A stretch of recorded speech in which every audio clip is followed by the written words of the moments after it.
Yang pertama kali adalah berangkat dari firman Allah Ta'ala, A'udzubillahi minasyaitonirrajim, Qul bifadlillah wa birahmatihi fabidzalika falyafrahu huwa khairum mimma yajma'un.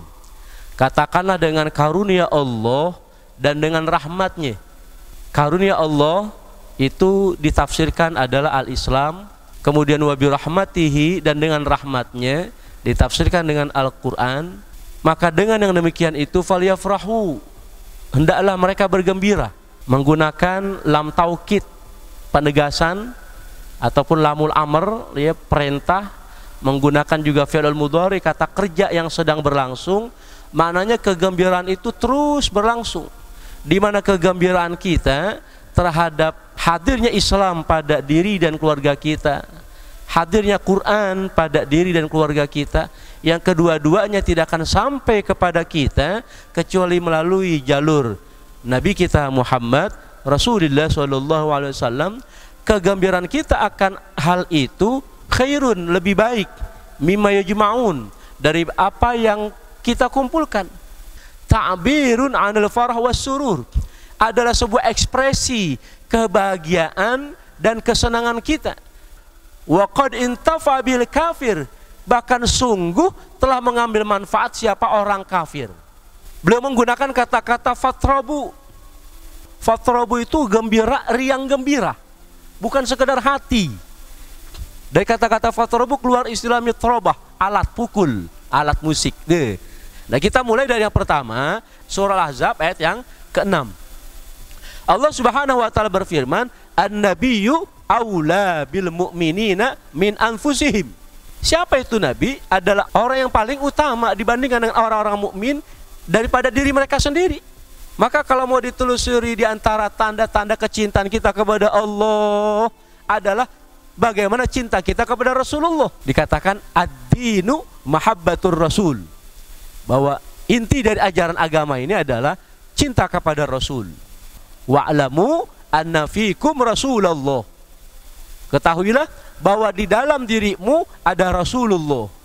Betul, secara urutan memang Nabi kita Muhammad itu adalah Nabi yang ke-124.000 di antara para Nabi.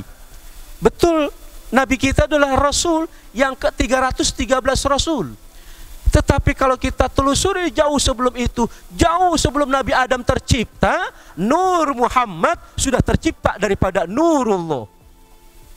Maka kemudian muncul hadis qudsi, laulaka laulaka laulaka lama khalaqtul aflaq. Kalau bukan karenamu ya Muhammad, kalau bukan karenamu ya Muhammad, niscaya tidak aku ciptakan alam semesta.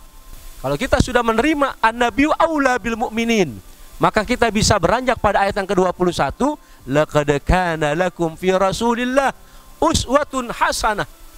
Sungguh pada diri baginda Rasul itu ada uswatun hasanah, keteladanan yang baik. Maka kemudian disempurnakan oleh Allah, liman kana yarjullaha wal yawmal akhir wa dzakarallaha katsira.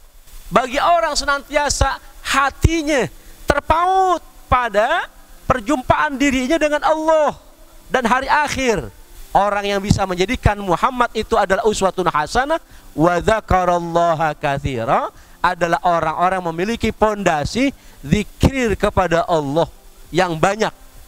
Sampai kita pada ayat yang ke-40, makana Muhammadun aba ahadim min rijalikum walakin Rasulullah wa khataman nabiyyin. Bukanlah Muhammad itu bapak moyang kalian, tetapi Muhammad itu adalah Rasulullah wa khataman nabiyyin, dan penutup para nabi. Di usia yang ke-40 kemudian Allah kabarkan jabatan Muhammad sebagai nabi dan rasul itu di ayat yang ke-40 surah Al-Ahzab. Ya ayyuhalladzina amanu dzkurullaha dzikran katsira wasabbihuhu bukratan wa asila. Ya, ayat berikutnya 41 dan 42. Wahai hamba Allah beriman, berzikirlah kepada Allah dengan sebanyak-banyaknya zikir dan bertasbihlah kepadanya di pagi maupun petang hari. Muncul yang namanya hadis mahabbah. Kalau kita amalkan hadis ini, maka kita mendapatkan cintanya baginda Rasulullah Shallallahu Alaihi Wasallam. Nabi berwasiat kepada sahabatnya bernama Mu'adz bin Jabal. Ya Mu'adz, demi Allah, aku akan senantiasa mencintai kamu sepanjang kamu baca doa tiap kali saya sholat. Allahumma aina ala dzikrika wa syukrika wa husni ibadatik ilahi rabbi anta maulana subhanallah. Biasa begitu, ada rangkaian. Ataupun kalau enggak dirangkaikan dalam wirid-wirid pada sholat, dimasukkan dalam rangkaian doa.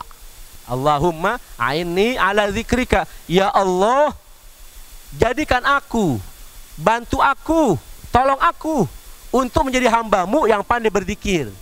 Wa syukrika, pandai bersyukur. Wa husna ibadatika, pandai memperbaiki ibadah kepadamu. 3 poin doa.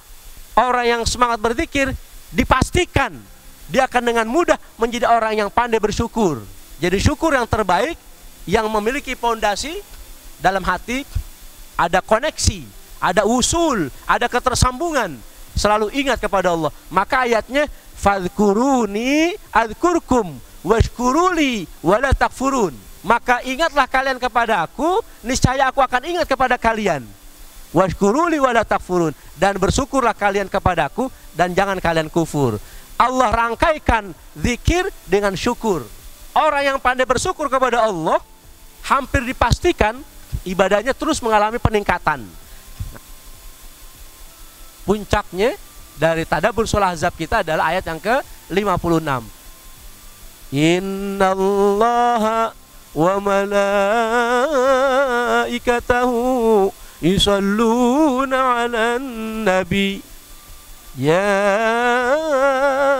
ayyuhalladzina amanu sallu 'alaihi wa sallimu taslima. Allahumma salli wa sallim wa barik alaihi wa ala alihi. Tapi ketika Allah perintahkan kita sholawat, Allah kabarkan dulu, innallaha, sesungguhnya Allah, wa malaikatahu, dan seluruh malaikatnya, yusalluna, menggunakan fi'lul mudhari, kata kerja yang sedang berlangsung. Dari dulu sampai sekarang, sampai nanti entah kapan, Allah dan malaikatnya yusalluna, senantiasa bersolawat kepada Nabi kita Muhammad sallallahu alaihi wasallam. Bahwasanya umatnya nanti akan mendapatkan pertolongan daripada Allah Subhanahu wa taala, ya, dengan sebab kita memiliki cinta dan kerinduan kepada baginda Rasulullah sallallahu alaihi wasallam.